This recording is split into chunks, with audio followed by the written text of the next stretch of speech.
Right, well, as you can see, the Cummins is out of the workshop, which means that this one is back in, and we're going to be doing some work on it, hopefully over the next few weeks. So I've just brought it in this morning. It's pissing down with rain, so the car's soaked, which is not ideal. I was hoping to bring it in when it was dry. But she's in here now, so she can dry off a bit. The first thing we're going to be doing really is dropping the wheels and just basically stripping the rear axle off the car, and the fuel tank, fuel lines, brake lines, basically everything that's underneath the car pretty much is going to be coming off and getting redone and rebuilt and sort of tidied up, clear off any rust, etc. Give it a good paint up.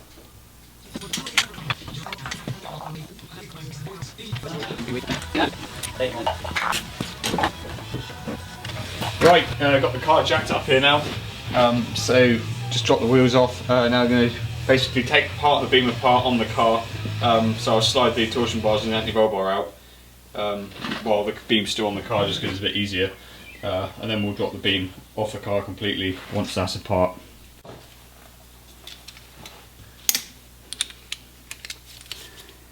Alright, so we're just going to start by removing the little plastic covering up there. It's just a Torx bit in there. And we've got to remove that 13mm nut that holds the end of the anti-roll bar plate on. It's 13mm. Also supports the handbrake cable. I'll be bending those as well because they're fairly at the fair age now. It's been rusted to crap, so might as well just replace them for what they cost. Let them basically expose the anti-roll bar. I'll just move that out of the way for a second so we can get that last torsion bar nut out a minute.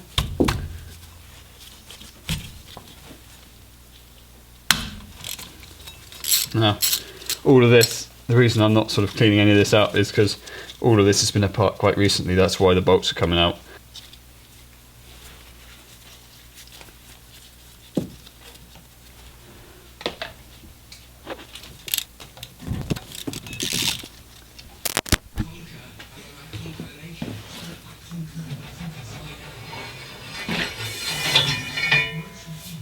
Right, that's the anti-roll bar out. Here now, just undoing the 21mm bolts on the bottom of the shocks so I can pull the arms off. I just find it easier to strip the beam on the car because if any persuasion is needed, it's attached to something secure, whereas when it's on the floor it's all flying around everywhere. Luckily I've had this one apart like loads of times before. So there has been a bit of a fail. I think I've just broken a new world record for spillages in the pit, which takes a bit of beating after Chris's incident with the transfer box. But it turns out there was diesel in the tank. I thought the tank was drained. I left the fuel lines hanging because I just ripped them off the car, and the tank siphoned itself out on the floor. So that was a bit of a fail, but never mind. So we'll get to dropping these shocks. I'll pull the arms off and we'll come back to it then.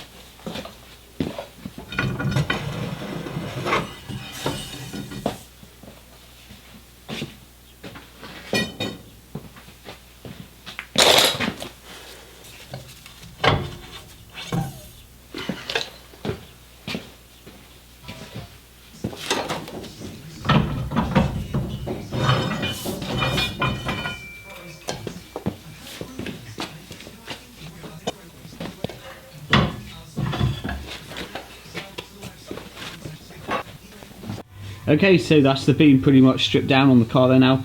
I've just dropped the fuel line, the brake lines off, and it's literally just a case of now I'm doing the 6 mounting bolts, and we'll just drop the tube right off the back of the car. Okay, we've got a few things I've got to move out of the way. I can't get to the bolts that hold the tube to the car, so I've got to move that methanol tank, and I've just moved the battery tray out of the way. The back bolts that hold the beam on are underneath them, and I couldn't get to them, so we'll just get this here stripped out in a minute.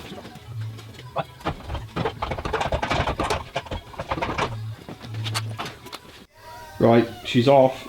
Now I can tear it apart. Right, okay, I've just dropped the fuel tank off the bottom of the car now as well. I've done that for a few reasons. One, because I want to get all underneath protected and cleaned up. Two, because there's a huge build-up of crap in the filler neck area. I think we've been running with no splash guard there in the past or something, and it's absolutely full of crap. So that needs clearing out. And we're also running some new custom bigger fuel lines in the car when it goes back together, and we've got the old setup here to get rid of and tidy up. So I've just dropped that out for now. Leaning up against the wall there, we'll give that a good clean up before it goes back on. Right, so I've just started cleaning up now. I've started on the rear driver's side arch. So I've just basically been clearing all the crud off, peeling back any underseal in the rusty areas. So I found a bit of a problem there, which I kind of knew about.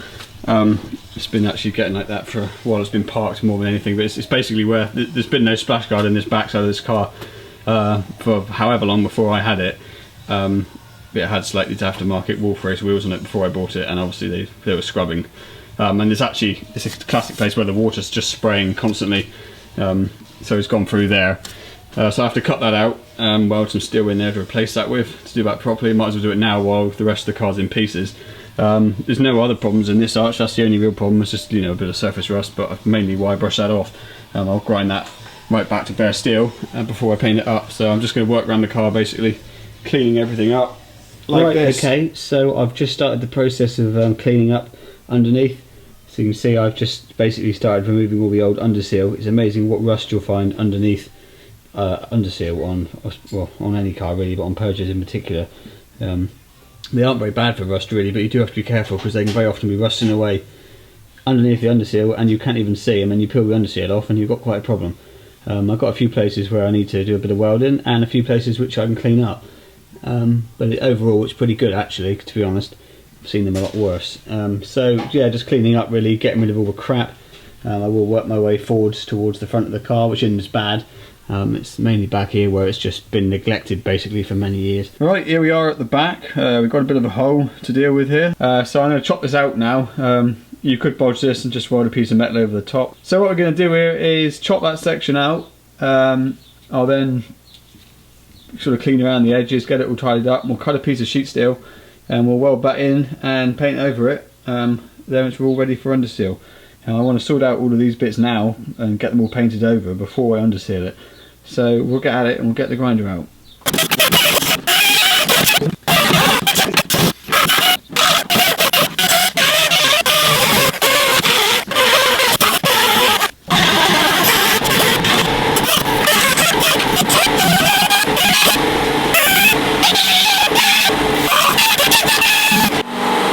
There we go, I've opened that hole up now, so we got back to some nice thick steel all around the sort of rotted area.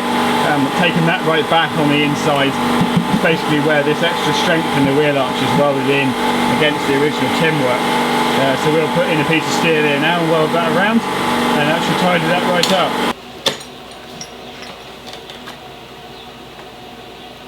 Right, so we cut out a piece of steel now, square in the top and a bit tapered towards the bottom.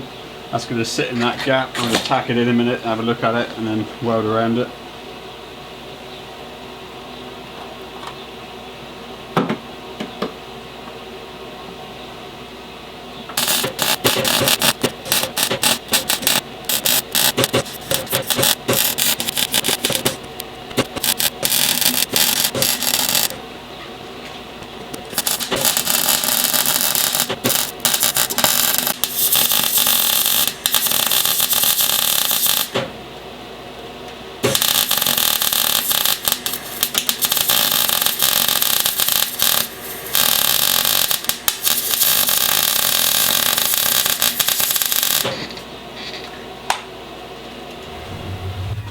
Okay, we're underneath here again. Done the back end now, moved up to the front, which is where the sort of more problems are with sort of rust and fatigue over time. Interestingly, actually, the passenger side seems to be the better side, which is unusual. I'd have expected it to be the worst side. We haven't actually got any holes over this side, it's more a surface rust kind of issue. So that's just been a case of cleaning up, really, getting it back to metal best as I can before I treat it. The driver's side is worse. I've got very, very thin holey piece there. That's actually been repaired before there. And we've got a bit of a hole to deal with over there. So I'm going to have to chop out a much bigger section than that because it's obviously thin as hell right around that area. So I'm going to chop that out, weld some plates in there like we did at the back. And it actually extends up in the wheel arch, but it isn't too bad up there. I just want some treating. It's really just a case of peeling all the underseal off. As you can see, it's a very thick, sort of effective layer of underseal, but the problem is once it starts rotting underneath, the moisture and all gets trapped behind that, and you can't really see it. It looks absolutely perfect from looking underneath it here, and you start peeling it off and you start revealing some quite bad problems in places. I've seen this on lots of Peugeots. So it's a case of really getting it off everywhere, sort of where I expect it. It seems to be the common places on the 306s are up around these front sort of out members and chassis legs, and then at the back up in the arches. Seems to be the places where they go. So we're going to chop this out and see what we can do there now. Uh-oh, Chris has got the Lincoln out.